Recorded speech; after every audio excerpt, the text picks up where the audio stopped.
So everyone, it's Jay, the soul coach, and as always, send you loads of love, good health, kindness, and all that good stuff because you definitely deserve it. So I haven't done one of these for a while. This is Jay's Best Self podcast, and if you have seen any of my previous, you know what I say at the beginning, which is this is very selective and precious podcast for me because it's for people that I've met especially over the last 10 years since doing the work I do in the field of cancer, is people that I've met in that world that has just blown me away by just being themselves in their journey through difficult times into then moving forward into their best life living. Which today I'm very privileged to be joined by Talaya, someone I've known for about 3 years. We've had some successful podcasts and some not so successful podcasts in the past, just due to sound issues, nothing else in regards to content. Today, it looks like we've got a crystal clear connection. And what Talaya is going to do, she's just going to tell you, this is two-parted. So the first part is going to all be about this wonderful lady's story, about her, the human being, which then when we move on to the second part, and you hear what it is she actually does now, it will all make sense. And all the credence you need is what you're about to hear now. So Talaya, first and foremost, it is genuinely fantastic. It's been too long. It's fantastic to have you back on. Hi, Jay. Thank you so much for having me. I'm honored to be here. It has been too long, but I'm so glad that we are still able to connect and support one another in helping people heal.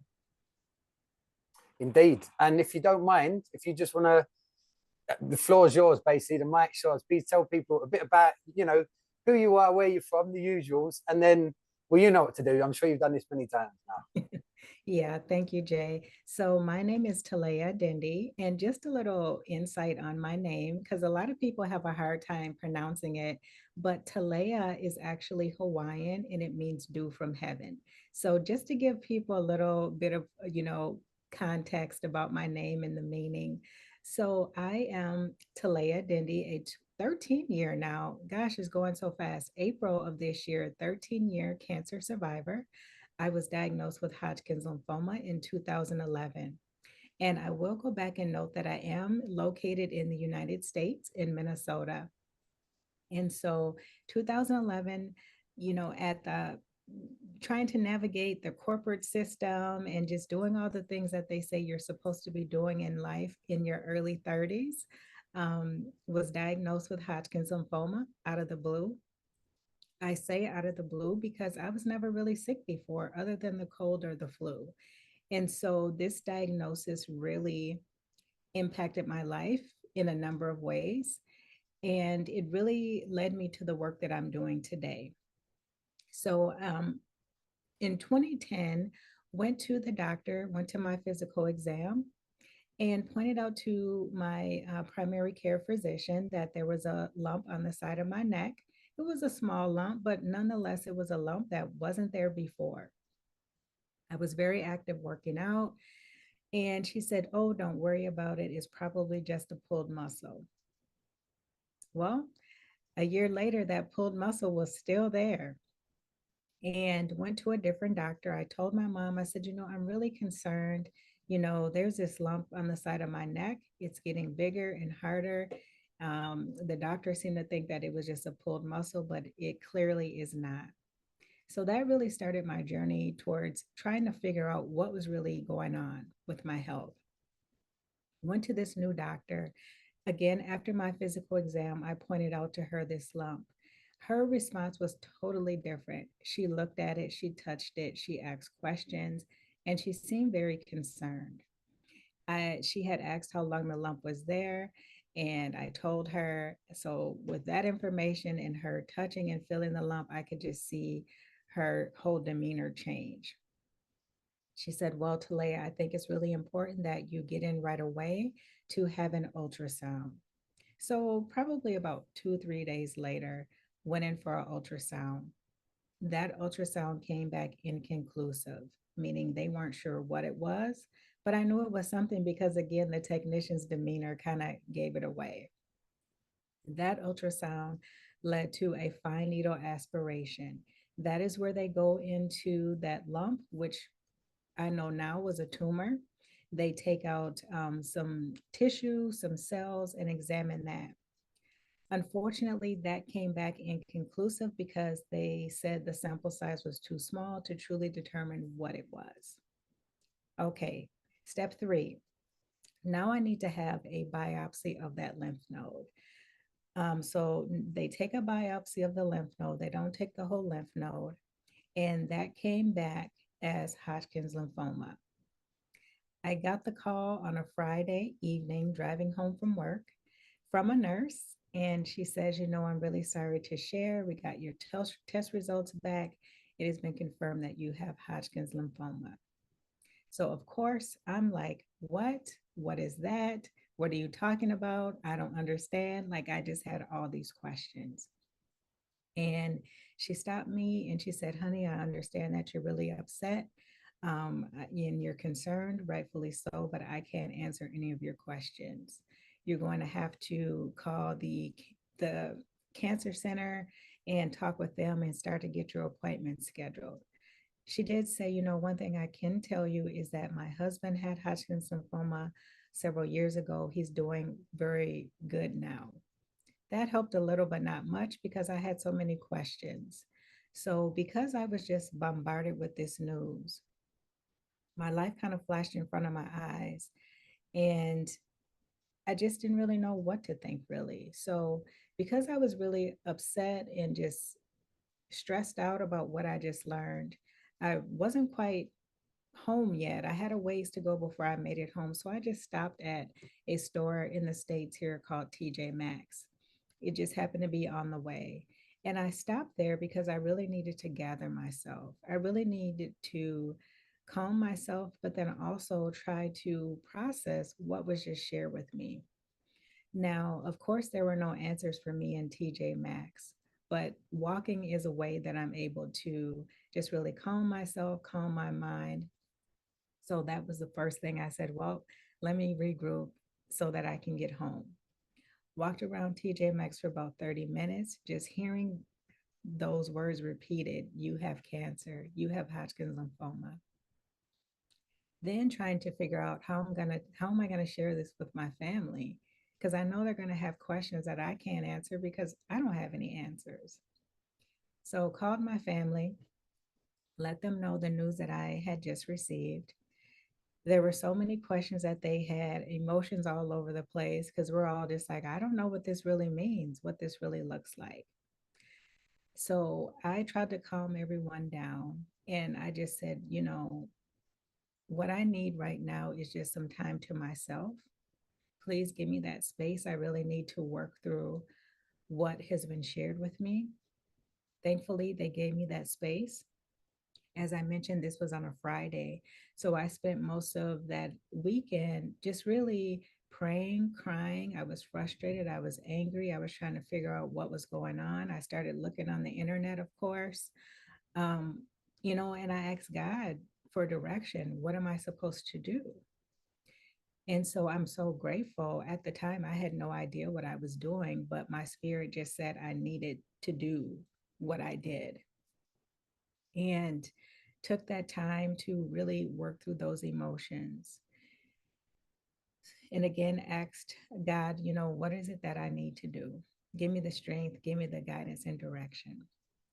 So Monday came, I felt much better. I started making phone calls, I started taking charge.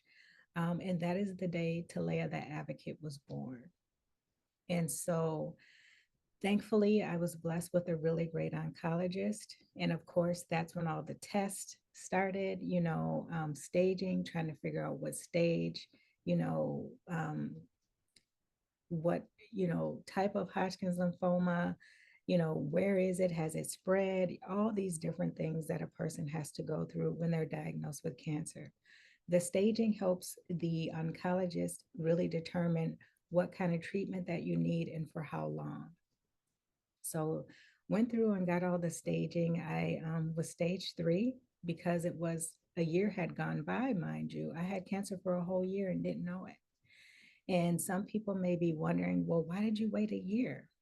Well, this is not a good excuse now. It wasn't then.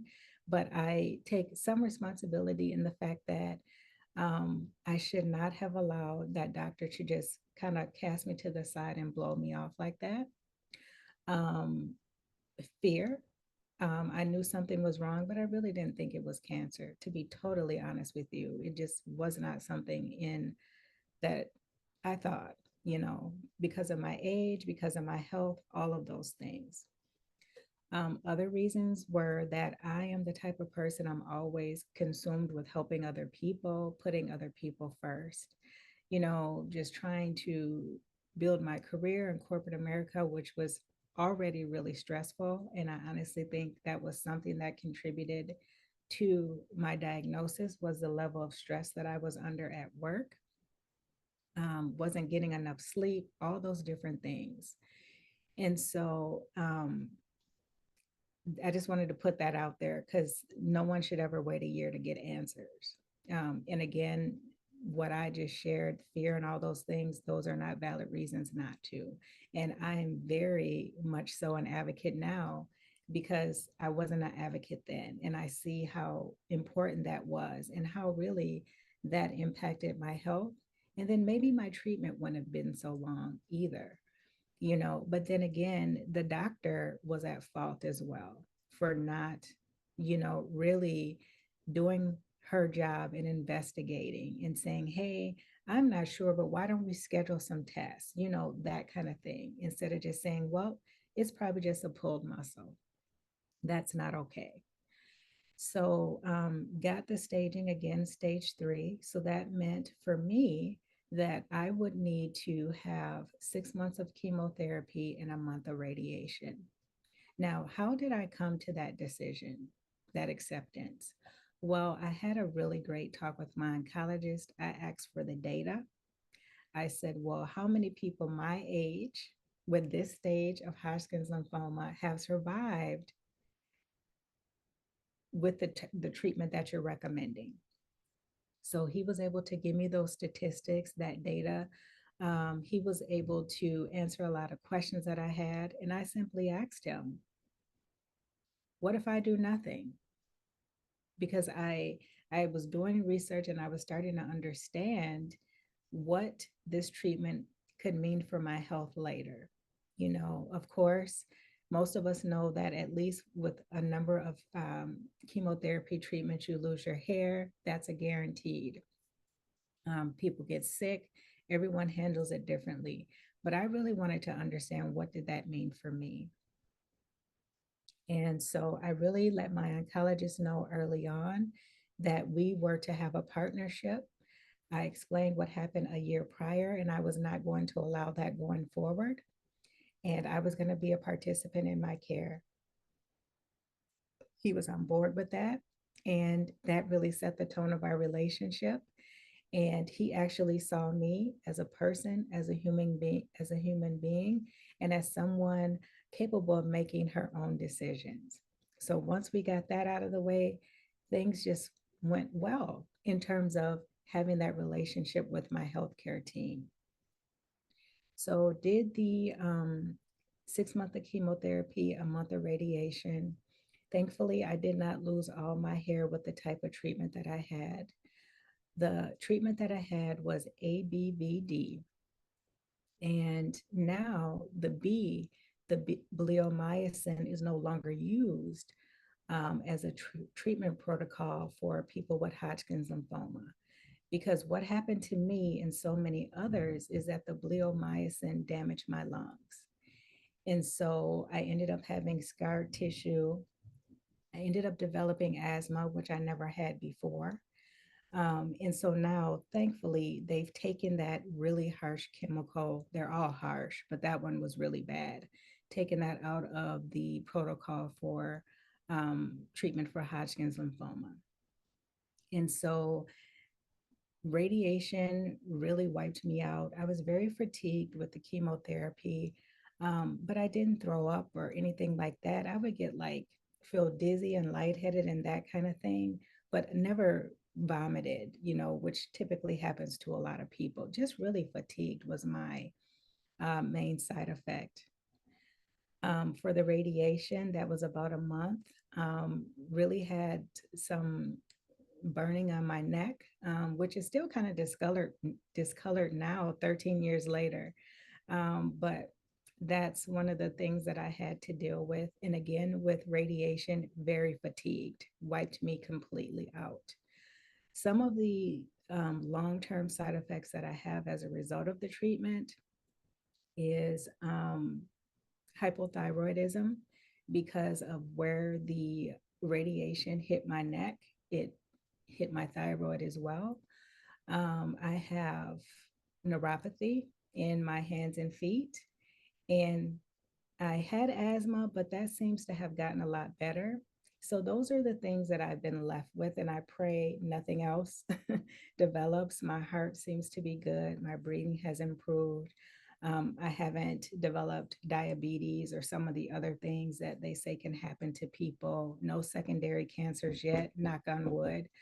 Um, and so, one thing though that I really wish, Jay, is that I really wish that I would have been given more information about naturopathic oncologists and natural approaches. Just to have that. Now I'm educated about it, but in 2011, no one was really talking about those things.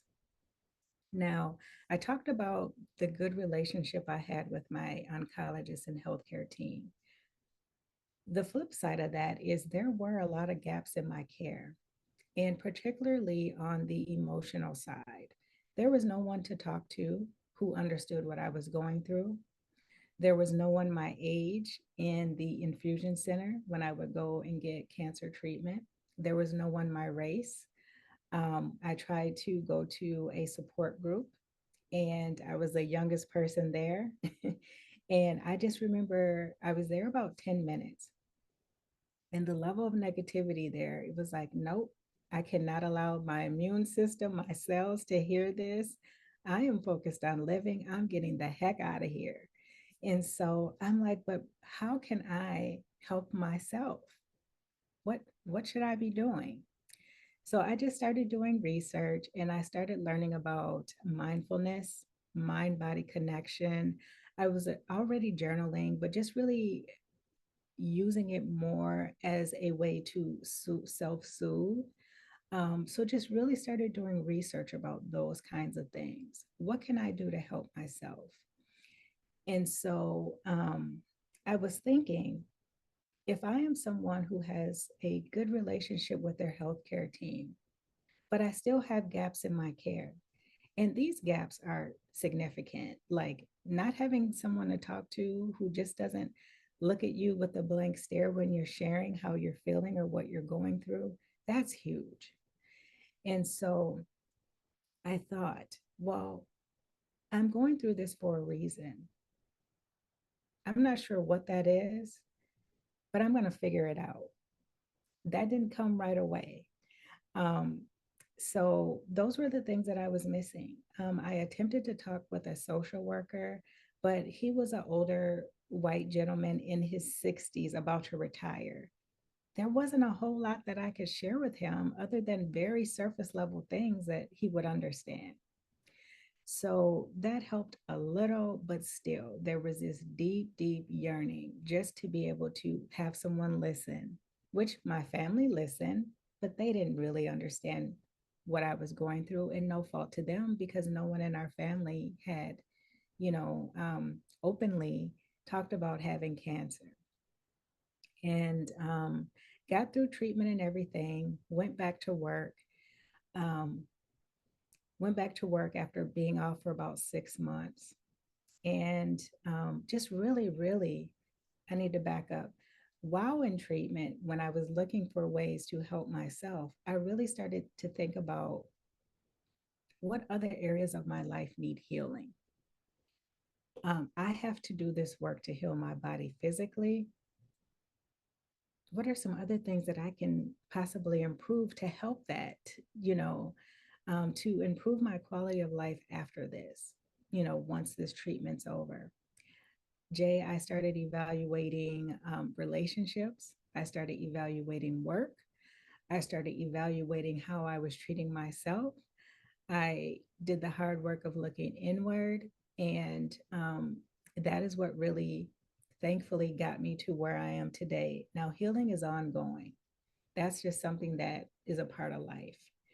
But had I not stopped and done that work too while I had the time, I don't think I would be where I am today. So for me, healing looked like, you know, continuing to work out, eating better, eating less sugar, ending relationships that were toxic, one sided, not healthy, ended people pleasing, ended putting myself last, is what I shared before when I waited a whole year. Um, just really looked at what was no longer serving me. And some of the best work I could have done for myself. Hard work, but the best work I could have done. And so went back to work, and I was just not feeling the working in supply chain anymore. I really started to feel some kind of way about it because of all the stress and just the corporate politics and all of these things.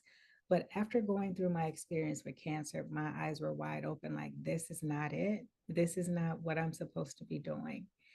And so really started focusing on putting together a plan, financial plan, and exit strategy.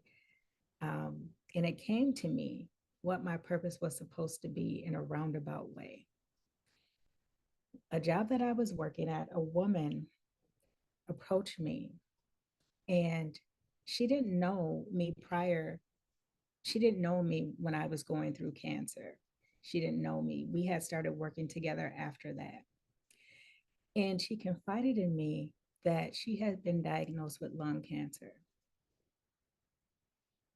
And she said, "Do you mind if I give you a call after work?" And I'm thinking, why does she want to talk to me? I don't know anything about lung cancer. But mind you, she didn't know my history. And so we talked. And, of course, she was upset, afraid, all those things. And I shared with her, I said, it's really interesting that you are, number one, you felt comfortable talking to me. You really don't know me that well. I appreciate that. You're safe with me. Number two, I have something to tell you. I was diagnosed with Hodgkin's lymphoma about 3, 4 years ago. And there may be some things that I can share with you that can help. It's not lung cancer, but there's some things that I had to figure out.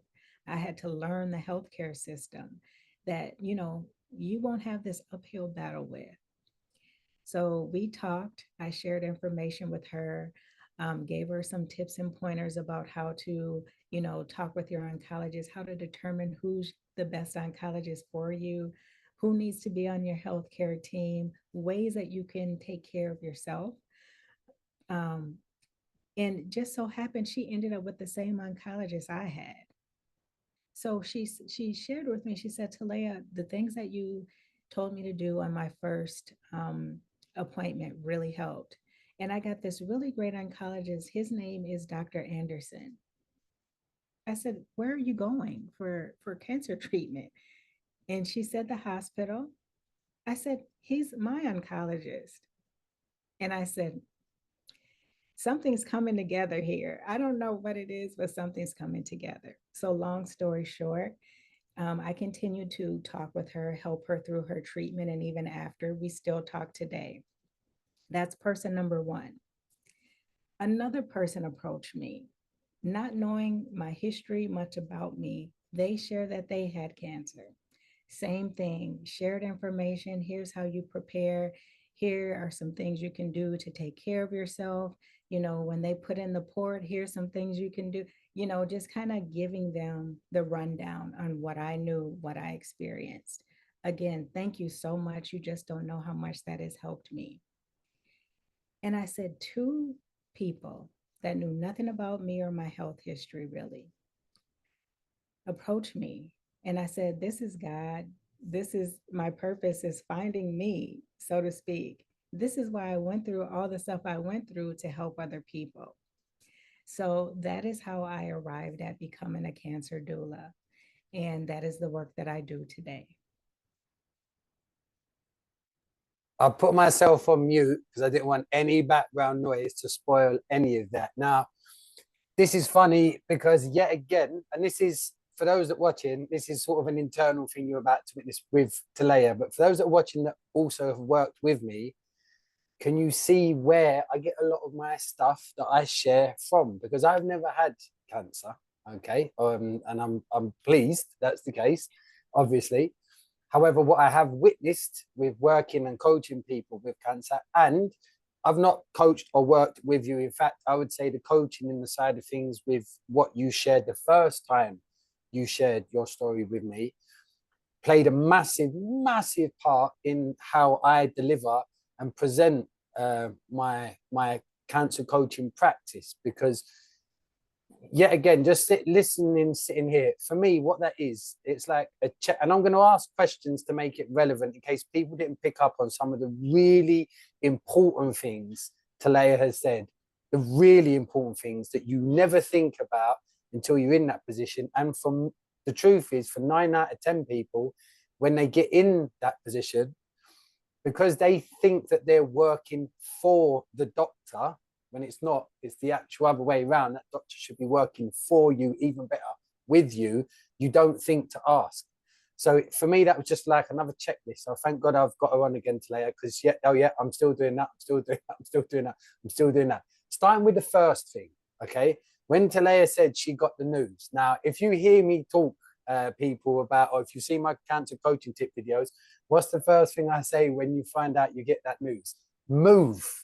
Don't stay in that position where you've just received that news to dwell in it and naturally go into panic. And Talaya picked a TJ Maxx to go out and to gather your thoughts, to not be encapsulated all of a sudden by this label of panic and fear.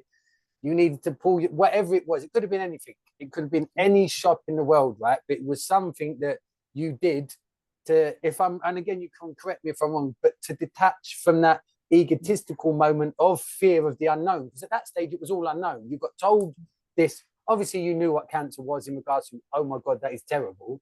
Yeah. But that's, for most of us, that's about as far as it goes because we're not educated on cancer. So it's the unknown that kicks in, and all of a sudden we start going into the past of people that we've known that have had cancer, or things we've heard about cancer. Then we go into the future. Oh my God, sorry to say this, but oh my God, I'm going to die. I'm going, you go literally. It's a horrible, and I've witnessed this many times. So again, to hear how your story just flows into the steps that you took, because that was almost like step one, what you did when, because step one is getting the news, right? That's woof, it hits you. You can never be prepared for that, I'm sure. I don't think you can ever actually, no one can teach you, right?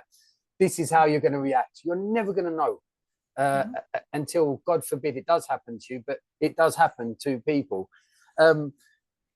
It's then also the taking a step back and asking the people that you love the most, that you know that they're going to be overwhelmed also with fear of the unknown. They're going to come at you from a place of love, but piling on their fear onto you because they love you. And again, it's not done intentionally, to bring you more grief in those moments. But of course, if you're having to deal with all that energy, as well as trying to even decipher and interpret what you've got going on in yourself, by shutting that door and asking them, mum, dad, sisters, brothers, friends, colleagues, who I need some space, to give yourself some time to go through the motions of what's going through your own mind, let alone having to cater for other people's feelings and knowing that.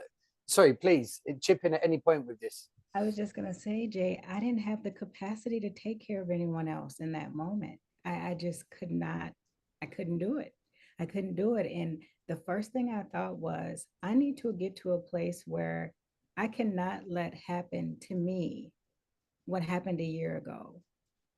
I have to build myself up. I cannot take care of anyone else right now. Their feelings, their emotions, I don't have answers. So there's nothing I can do about that until Monday when I get answers.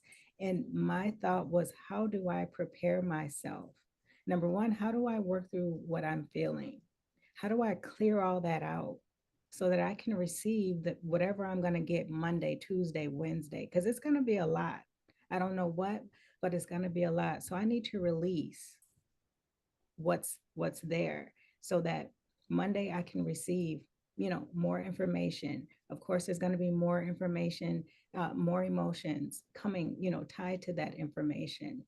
And it was just really, like you said, creating that space and saying, hey, I can't take on anything else right now. Mm. I'm sorry. I know you care. I know you love me, but I can't take on anything else at this moment. And coupled with that, it's then that realization of in whatever moment throughout that period, from that weekend to that Monday morning, when you got on the phone, is that period of accountability and ownership. You taking accountability and ownership of, right, what can I do now?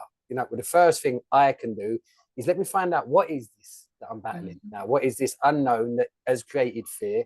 Let me look at it logically, consciously at it now, and find out as much as I can. I can contact an oncologist and I can work out, is this human the right one for me? Because you don't work for them, they work for you, the doctors. And the best doctor in the world will want to work with you. They'll want to take you as not a statistic, as sort of a pat on the back and, oh, just trust me and be submissive. No, not at all. Because it's that submissive nature that feeds into the fear, that feeds into cancer. And because, as you know, we, unfortunately, when we stress, we get more sick. When we become fearful, we actually produce chemicals, neuropeptides, that actually feed and look for where we're vulnerable. Unfortunately, the way the body's made, there is a balance, there is a yin and a yang, there's a good and a bad. Just like when we're happy, we produce endorphins and serotonin and dopamine and all the good stuff and adrenaline. Well, on the flip side, when we're stressed, we create stuff that isn't so good, in layman's. And being able to make that choice, right, what can I do now? What can because again, and it's just a reminder, I'm so grateful for you, actually, because it's I said this to you last time, there's so much of your story I realized it's not that I've forgotten, I may have just forgotten where it came from. And then you talking about, oh yeah, it was Talaya, of course it was Talaya, and the choosing to stand on your own toes in that position and not be submissive. I emphasize that again, because unfortunately, the way we're taught from little children is, you go to the doctor, you sit on the knee, and you basically go, okay, tell me what it is that's wrong with me, have a lollipop for listening, and walking out with someone telling you everything about you that you don't know to be true yourself, but yet your mind, it's a placebo. You take that on board, and then all of a sudden that's your go-to when it comes to your health. And then we grow up thinking, whenever I'm feeling sick, someone else is going to tell me what it is that I'm feeling. Even if, as with many times, as you've experienced with doctor number one, even if that information, something inside you saying, no, that's not right, actually. But for a lot of us in that position, due to the fear, we submit to the egoic, fearful mind, and it's a hope. It's not a, let me empower myself. It's, oh no, I hope I'm one of the lucky ones. I'm hope this. And from what I've experienced, that doesn't work. It never ever works, because all you're doing, you're going into the battle of your life, but you're not the one showing up. You're basically getting someone else to put you at the front of that battlefield with no knowledge. You are literally like that first line that just goes in and all the arrows come over and you get shot to pieces, because you're not prepared. There's no strategy to, definitely the most, for you, I doubt, and I'm going to move on to the next point actually and segue to it, but I doubt up until that point of your life, there was nothing you'd ever faced that was ever as important as that moment, from when you took that phone call with that news. That was the start of a whole different experience of being Talaya, right? Yeah, that's right. And Jay, initially, when I first heard you have cancer, Hodgkin's lymphoma, of course, my mind immediately went to death. But I had made a decision walking in TJ Maxx that I wasn't going to die, and I'm not going to accept death. I don't, yep, I thought about it. That's not where I'm going to focus, though. I want to focus on, what the heck do I need to do to live? And that means, number one, being an advocate for myself, not allowing what happened a year ago to repeat itself. So that was the first course of action, you know, and I know what society shows us, what a person with cancer typically looks like. They're frail, they're bald, they're Mm, pushing an IV stand down a long hallway in a hospital. I did not look like that. Most people would not have known that I had cancer if I didn't tell them. mm, Or maybe I lost some weight and they're just like, "Oh, you've lost some weight. Is everything okay?" That kind of thing. But other than that, you really wouldn't know. And so that's why I try to encourage people. It's natural to think about death, something, attacking your life. But try to flip that and say, okay, this is the news that I got. What information do I need? What do I need to do to make sure I live? Because that's what I want to do. That's what our bodies want to do, live. mm. What do I need to do to make that happen? Who do I need to talk to? What information do I need to have so that I can make the best informed decisions for myself? It's not about what your family wants. It's not about what your doctor wants. You have to get in tune with yourself. If you believe in a higher power, that, can be, I think it's part of it as well, but everyone's different. And you really need to focus on what is your body, your intuition telling you to do. And I just think that that's so important.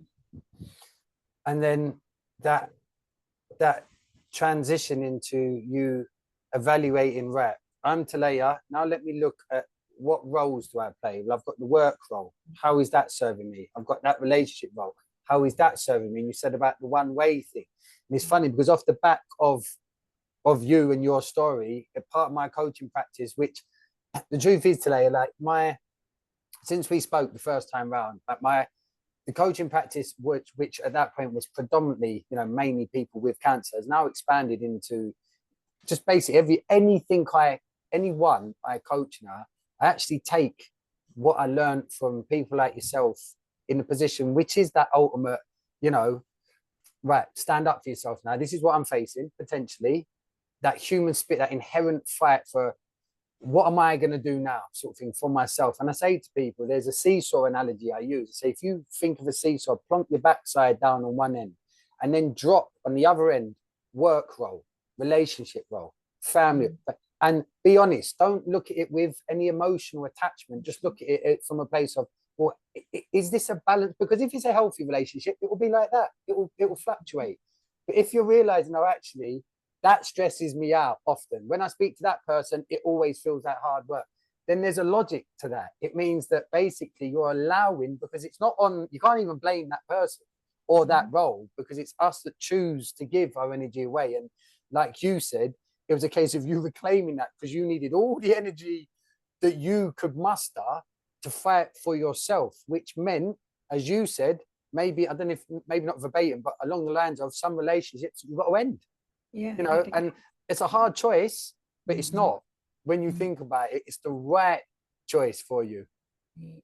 Yeah, I could not agree more. And I think that society teaches us that we're not to rock the boat, we're not to so called quote unquote burn any bridges. Well, you can't always look at it that way. Sometimes you have to look at it as a matter of life and death. If I continue to be in this relationship, whether it's a friendship, family, whatever, working relation, anything, and this relationship is causing me harm, and I continue to be in it, an active player in it, I am going to make myself sick.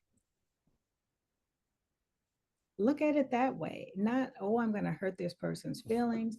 Oh, well, this is my cousin. We're family. Mm, Like, you have to take care of yourself. absolutely. And it's that you said as well, putting yourself at the forefront when it comes to, stopping people pleasing, or actually not people Yeah. pleasing with the most important people in your life, which is you, first and foremost. Mhm. So when you're being kind, and being kind is such a wonderful thing, it's being kind to yourself and being grateful in the opportunity you get to be you, loving yourself, you know, being Mhm. okay with being sad for yourself and not telling yourself, no, there people have got it way more hard. That's another thing we tend to do, is always dismiss our problems, which is the only real problems we ever face, because we say, oh no, they've got it worse than us. It's none of our business how other people's problems are, no matter how close these people are for you. Your needs and whatever is causing you concern or worry, that should be front and center of the list, because the truth is, and the thing is, over the last 10 years, the decade that I've been involved with working in cancer, even mainstream, not in the UK, so we've got the NHS, and disclaimer, this is nothing against the NHS. It's a free healthcare system which has got one narrative around cancer. Like you said, and this is the thing, people, I'm not telling anyone what they should or shouldn't do. The only thing I would suggest makes sense is when your car breaks or your boiler breaks, quite often you'll get a second opinion. You won't just go, right, first time round, you go, oh, well done. Let me just, because it's logic. You think, well, that's one person's told me that. Let me just check down the road. Let me just see in case there might be some. Well, it's taking that. And I'll give an example. In fact, we're going to have to do a part 2 to this, by the way, if that's okay. So, because I knew this would happen. By the way, just to place people, there's going to be a part 2 to this where it's going to be about Talaya explaining now what a cancer doula is, with examples of people she's worked with. I'm not going to put that information up until we've done that talk, because I'd rather people hear it from you than read it on. Do you know what I mean? I think it's more authentic that way. But to really give credence to, and it's so fun. I don't know if you remember, Talaya, that I was working with a young girl, and it turned out that she had classic Hodgkin's lymphoma, Daisy. I remember I contacted you about this a few years back. And Daisy's dad, John, reached out to me. And just to quickly sum up their story, talk about when times can get rough for families. So when John initially reached out to me, it was at the start of COVID. His twin sister, Lorraine, had just gone over to Ireland from England. COVID had kicked off. She got stuck in Ireland with COVID. She'd gone in for because she was complaining about some pains, and it turned out that she had a terminal form of lung cancer from memory. She was put in a hospice because of the COVID situation. There was hardly anyone going to see her. None of the family could go to see her. She was dead within about 8 weeks, passed from when she was told to 8 weeks. And most of that was the fact that it was the shock, it was the fear, it was the loneliness. If you look at, you could see why the body just shut down. That fear, that your mind, your body is very responsive to how you think a lot of the time. And anyway, so fast forward, unfortunately, I didn't get the chance to work with Lorraine, but 4 months later, if that, my phone rings again, and John is on the phone. I'm thinking I'm wondering why. And it turns out his 15-year-old daughter, Daisy, had been diagnosed with Ewing sarcoma. She got that, which was a really rare form of cancer. And the same thing, she'd had a lump on her chest for about 6 months. And every time they went to the doctor said, it's puberty. It's part of puberty. In the end, the mum said, no, I don't accept this. Went somewhere else. She got diagnosed with Ewing sarcoma. Again, such a rare, such an aggressive. She was about deadline. And again, as you know, when the cancer news comes, what then comes is an onslaught of rush. Right, you need to be here. You need to be there. This is what's going to happen. And your essence as a human being gets ripped. I've seen this every single time. It gets taken away. And that's part of the problem for people, is they all of a sudden have gone from a sovereign human being soul that's in control of everything to all of a sudden, you're to be here at this time, you're to be there at time. And your life all of a sudden for a lot of people then becomes cancer. Everything about it is cancer. And I remember saying to John, he was in a panic and everything else. And to be honest, my ego went off, because I was just thinking, oh my God, you poor man. So I got caught up in his panic. But then, sort of logic kicked in. And I remembered stuff that you'd said and other people said. And I was like, John, maybe it's worth getting. And I remember saying to him, John, if this was your car, what would you do at this stage? And he said, I'd get a second opinion. And it was more than that conversation, but that's what it led to. So I didn't want, I wanted him to find the logic. And he went and got a second opinion privately. And it turned out it wasn't Ewing sarcoma, and all that treatment that they was about to start, which was, he disclosed to me the disclaimer of what it was: definite infertility, definite permanent hair loss, like because of the strength of this treatment that they sort of gave as the strategy to go at this particular cancer. Could well have killed Daisy as well. You don't know. She's only but it turns out it was classic Hodgkin's lymphoma. So it was a complete different cancer. And just by taking a step back out of the fear, zooming out a minute, and it's, I know it's easier said than done, but you did it. You did it in TJ Maxx. You know, that was your place of just, right, let me collect myself. It's not that you knew any more in that moment by doing that, but what you did do is you broke that pattern that could have gone, you know, one thought after the other, then maybe not made that decision and got on the phone to your mum and your family, and then all of a sudden their fear, and before you know it, and again, I've seen this so many times, it just spreads around the family, and that's all that person becomes, is this object of sadness and grief. Like, you know, as they're not dead, they're still here. You know, they've not changed. They're still, in fact, the last thing they need right now is everybody around them changing. They've had this change that's been forced upon them. The last thing they then need is you, the friend, the mum, the dad, the partner, to start changing around them as well. You know, it's this, they want their norm back, right? They want that, their essence. That's right. That's right. And I mean, of course, they'll never be the same. You know, you will change, but you're not dead. Don't treat me like I'm dead or I'm dying and start, you know, planning my ceremony and all these things. It's like, no, just treat me like how you treated me before. I'm still the same person. I'm going through changes, of course, but I'm still the same person. And I think that that's so important. You know, people still need some form of normalcy. Like you said earlier, your life should not be about cancer every day, all day. Of course, you need to take care of yourself. You need to understand what's going on, all of those things. But still, go for walks. I understand treatment can be limiting. It got to the point where, Jay, towards the end of my treatment, I went from running on a treadmill to my accomplishment for the day was walking about a block. That was the best that I could do at that time after the treatment and everything. But I had to keep moving because I did not want to signal to my body that, hey, we're shutting down. We're wrapping this up. No, we're going to keep going. Get up every day. I don't care how bad you feel. There were days when I got up, showered, got dressed, brushed my teeth, ate a little bit, and laid right back down. But I got up, I got dressed, and keep doing the best that you can do. Do not succumb to the pain, the anxiety, depression, all those things. Because when you stop moving, when you stop trying, you're signaling to your body that I am giving up. And your body's going to respond by shutting down. And we don't want that. Do whatever you can do. I don't care if it's you have a flight of stairs in your house and all you can do is slowly go up and down those stairs. Do that. Do what you can. Move your body as much as you can. Do not sit there. Do not wallow too long. Get dressed. Don't stay in your pajamas all day. I don't care if you put on a t-shirt and some shorts. Get dressed.